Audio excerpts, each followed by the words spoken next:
Welcome back everyone. Today we're talking about how to win your first solo in Fortnite Season 5, and the game, it just feels different from Season 4. They made a lot of changes, including changes to the map. Now we have Paradise Palms chilling where Moisty was. We also had Anarchy removed. These were two of my favorite locations, but they've also been replaced with very interesting points of interest as well. So this is stuff we're going to talk about. Rotations, they are different as well thanks to rifts and carts. I absolutely love driving around in carts. I think it's so much fun.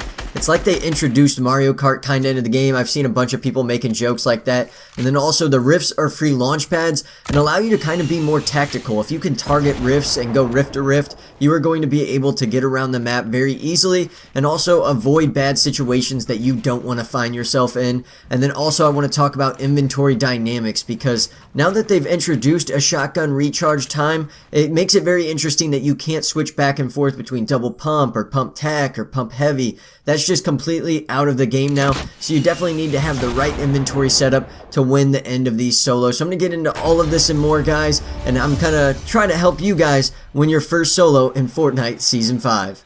So to start us off, we have to talk about the landing, and you will see me land far away. This is step one. You are always going to want to take off at the back of the bus. So many people want to get down to these new points of interest, or they're just impatient, so they will all jump early. Your goal for your first city should be to fight 2 to maybe 3 people tops. Sometimes you're not going to fight any, and that's a really good situation for you. The reason being, you can loot up, you can get the right inventory set up, you can get shields, and it's just going to make your life a lot easier, because we all know some fights come down to just 5 HP, and that can be the difference between winning and losing. So you will see the next step is just to make sure you're scouting around. As soon as you see people and you are looted up, I head in their direction because I want to eliminate them as early as possible. Once I get that clean up, luckily this city was empty after that until I had looted everything else and was leaving. Then it's just key to make sure you guys are listening. If someone's camping like this guy was, I was running around and looting. So luckily we turn on him, we get an easy kill here, and then your job is just to get into the zone, guys. So very simple steps. Wait till the end of the bus, then pay attention to who lands there. Hopefully it's very few and you chose a good location. Wipe those people out and then rotate to the next zone, and we will go from there. The next important piece we have to talk about is rotation. So you're into the second zone. Where do you go from there? Of course you are heading towards the third zone, but the thing is, you really don't need to focus on that too much if you know where rifts are. And so right here I'm showing you a fantastic location outside of Dusty Divot that I really recommend you start getting acquainted with. There are almost always rifts here, if not always rifts here. Every time I've been there, I've used a rift. And then also, I would always try to make sure you are paying attention to what mountains have rifts near them as well. Those structures always seem to have rifts following them. But right here, you will see I utilize one.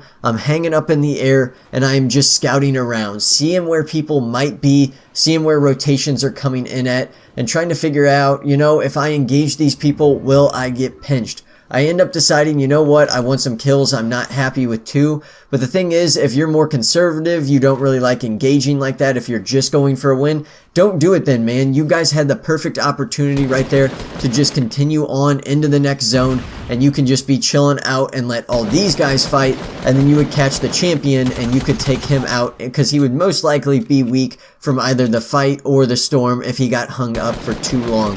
So that's my recommendation there, guys. If you're going to be rotating, rifts have made it to where you don't have to focus on rotating so early. You just have to make sure you know where they are at, so you utilize them early enough to get into the next zone.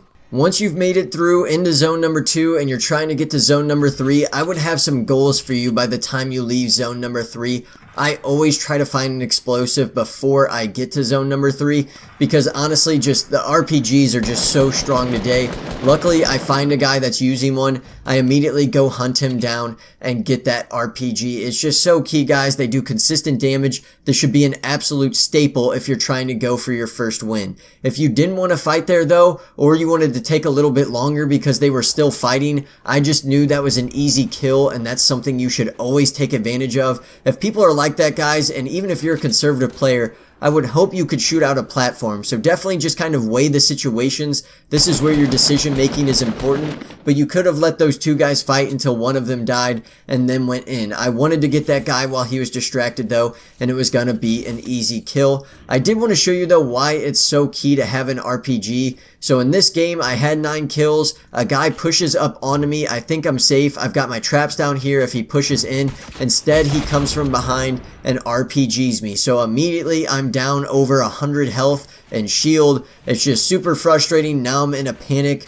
We get into a build battle and things just are not going my way. Now, earlier he had built up on me. If I had an RPG, I would have just shot down his structure and it would have been game over for that push. But instead, I don't have one. Now I'm just panicking, trying to get away, and I end up getting shotgun from above. I do not want this to happen to you, and that's why it's so key to get those RPGs or grenade launchers early. Another thing I wanted to point out, whenever you're waiting for zones, don't just camp. Don't just sit there and wait. Make sure you are utilizing your time. So right here, I've created a stockpile of shields and good weapons. That's what you should be doing if you have the time. That way, if someone fights you from range, you can do some damage and take some damage, then heal up and then go back into the fight at full strength. It's so key to winning at the end of games. So to rehash everything we've kind of talked about before the very end of the game, the last circle, I did want to say I have been just absolutely pounding decision making is pretty much what I'm trying to get at, is you need to play conservative, you need to rotate correctly. It's really just the decision making. If you aren't a player that has an amazing shot,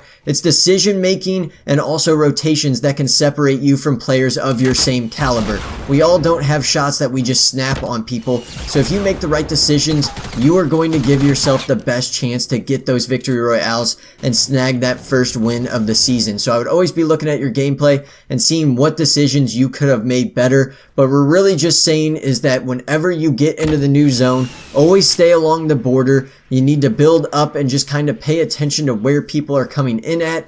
Always pay attention and remember where the battle bus came from, because that will tell you what directions people may be coming from and where the kind of main mass of players are. And then understand your strengths and weaknesses. I understand I am not a great builder. You will see right here, this guy gains the high ground every single time we are fighting. So I just continue to back down and just kind of see if I can ever get a window. So luckily I rocket launched him there, but that may not always be the case. Just always play to your strengths, guys. It will give you the best chance to finish someone at the end of the game. And to wrap up the video, guys, I did want to show you an example of the zone moving at the very end. The very last zone moves now. I'm sure many of you have seen this, but you have to play for this, especially if people are chilling. Whenever I was in this lobby, this was my first game of Fortnite Season 5, so I was playing conservative, and so were a bunch of other players, and I didn't even realize I had a launch pad and could have gotten into the new zone. You will see then I'm just scrambling, and don't do this. You will see an example of me doing it correctly, understanding where the zone's going,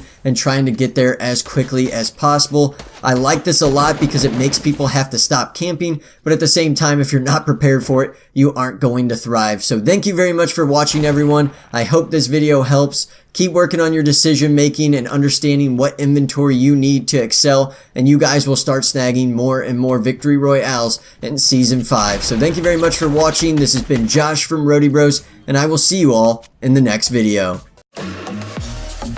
Started as a zero, I was chasing dreams, trying to turn into a hero.